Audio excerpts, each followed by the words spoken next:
وصحبه وسلم. اللهم يسر العسير فإن تيسر العسير عليك يسير. احترام كتب العلم والمصاحف.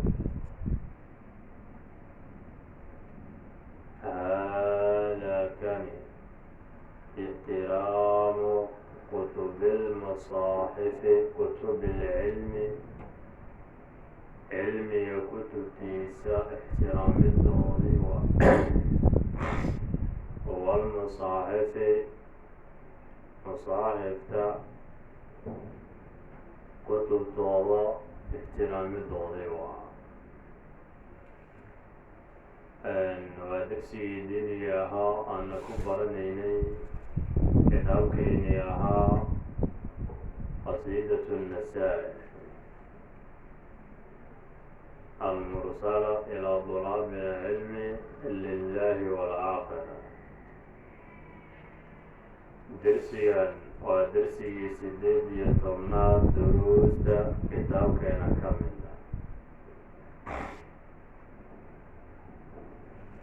الشيخ رحمه الله تعالى ويندوني روان كان إنه كيحد الله كتبت علمي لغا قري iyo kutubta quraanka kariimka in la ixtiraamo.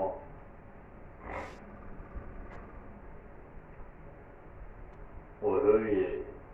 watacliimu kutubi ilcilm, cilmiga kutubtiisa weyneyntooda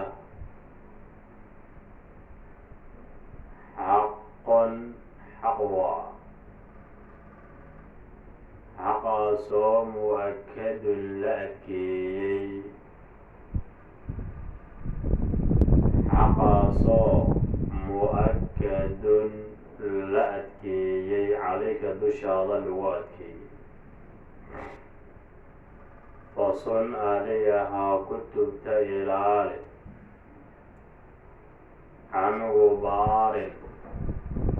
boorka xaggii ka ilaali وتربة وعن تربة عرو حقنا كإلى وغير علمي كتب تيسا إن لو إني هو حق مؤكد. مصاحف weyneynta la weyneeyo waxaa ka mid ah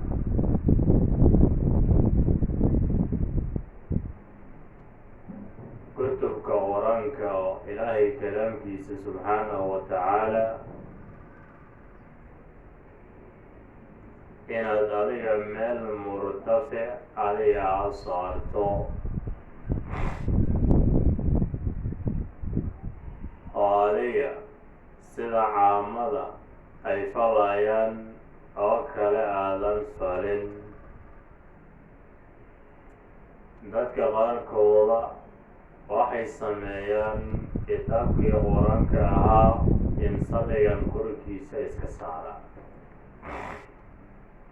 iyadoo mixmal aanan la saarin, meel murtafica ah iyadoonan la saarin ugu yaraan asigoo qofka imaamadiisa xitaa uunan saarin ayaa markaas ruguuska dhigaya oo cali dumadu lagu istaaga. taas sax ma ah.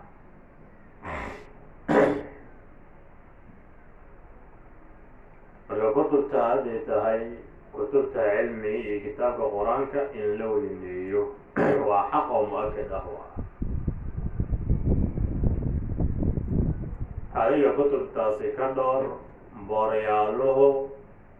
iyo carada adiga ka dhowr buu yidhi sheekh raximah allahu tacaala.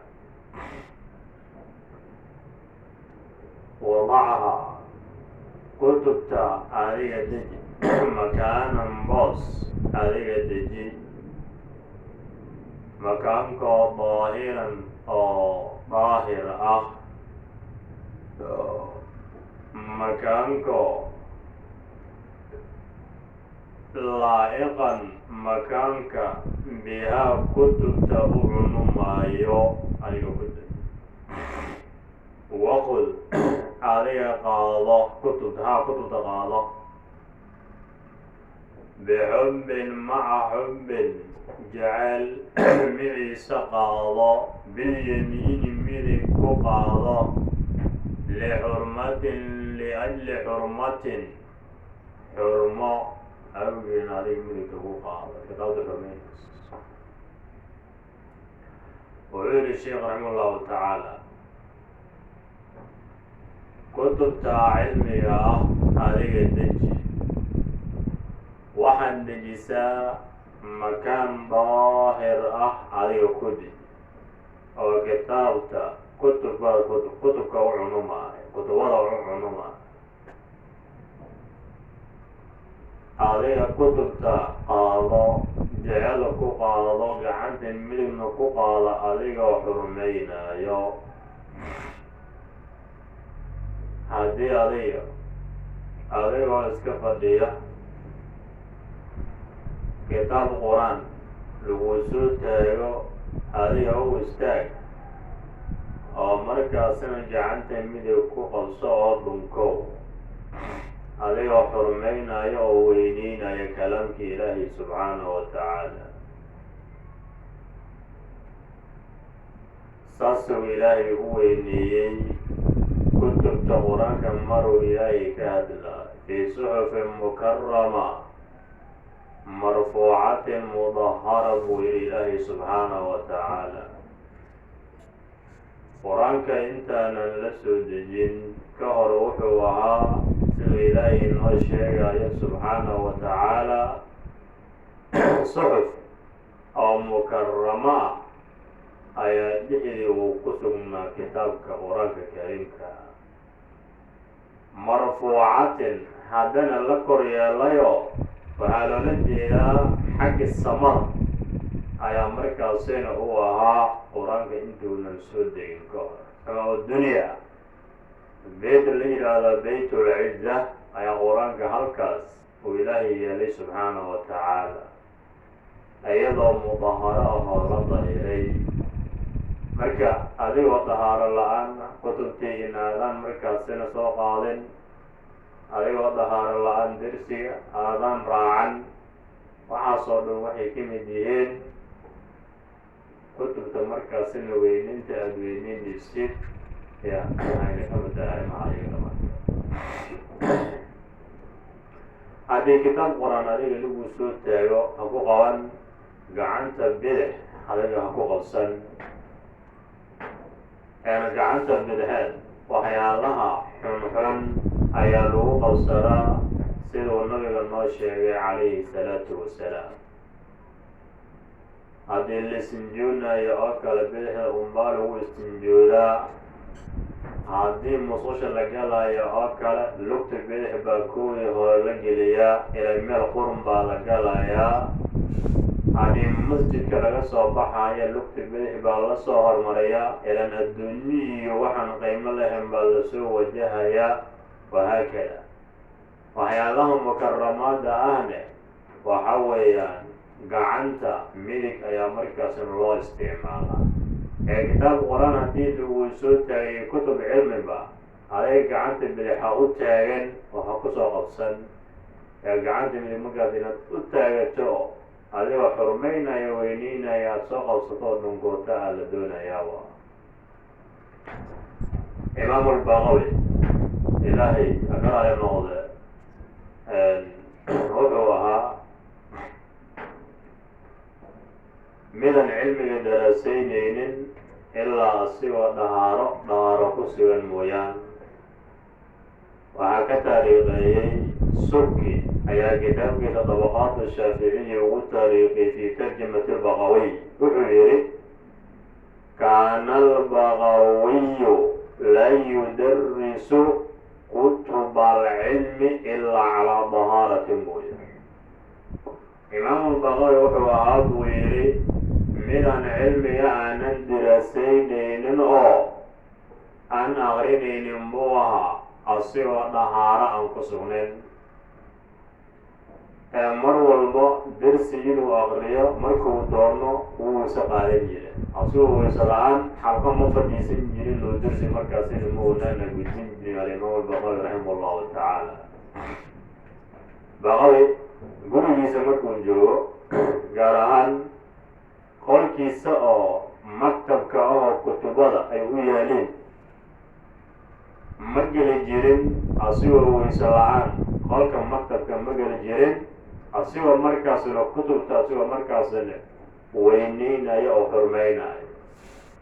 marka sidaasaa la doonayaa oo dahaarada qofka mar walba inuu ka dabeeco yeesho ayaa markaas in la doonaya wey ayb وعظم adigu weynay masaaxif alqur'aani qur'aanka masaaxiftiisa weynay waqabilan adiga dhunkow oo dhunkow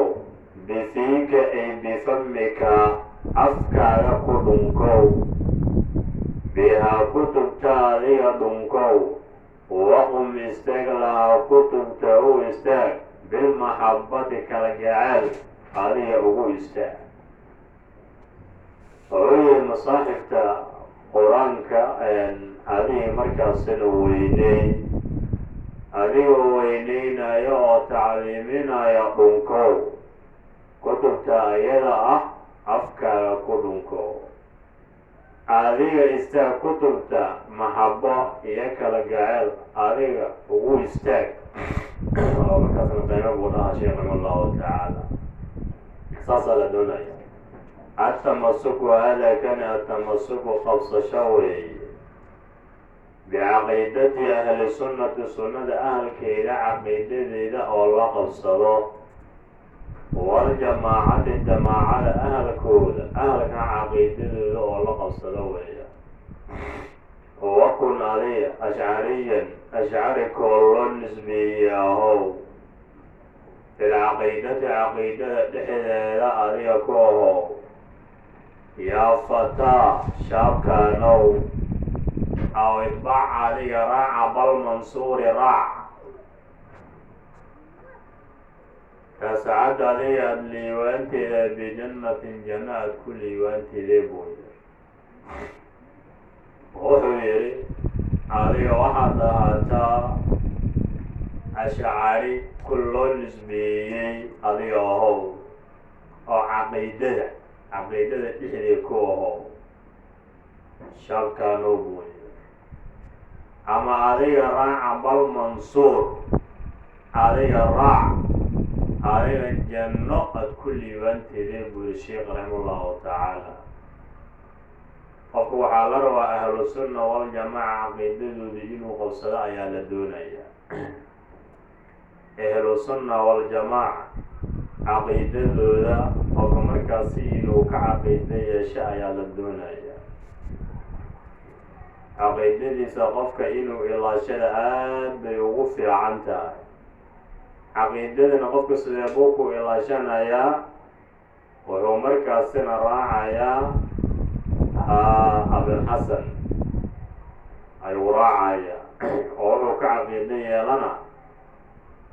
أبي الحسن أي كعقيدة لنا عقيدة دي ساو يا أبا المنصور لنشعر بونقنا يا لنشعر بونقنا يا markii la dhahayo adiga ashcari ahow ujeedadu ma aha inaad sheekha adiga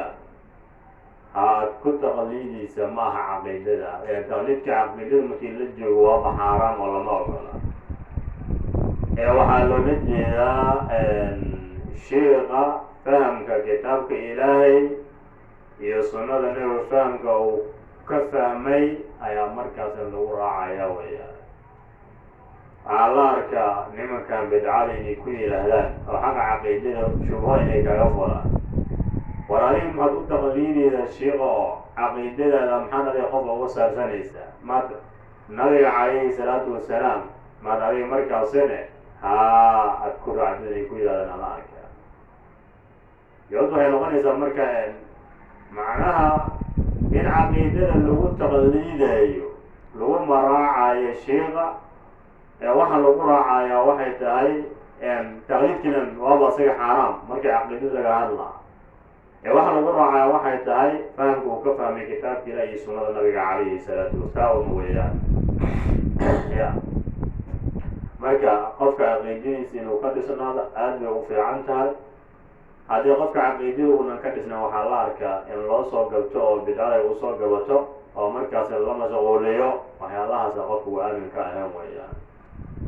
فإنهما أبا المنصور لوضعنا قد وافقا وحي وافقين دون مرية شكلان بما الذي أي وافقين في كتاب الله إلهي كتاب يسجل لها فاعلم ذلك علي أرنك أغو وسنة وبما في سنة تحي وحي أهالي أي وافقين وعي أبا حسن العشري يا أبا المنصور أما تريد اللوضة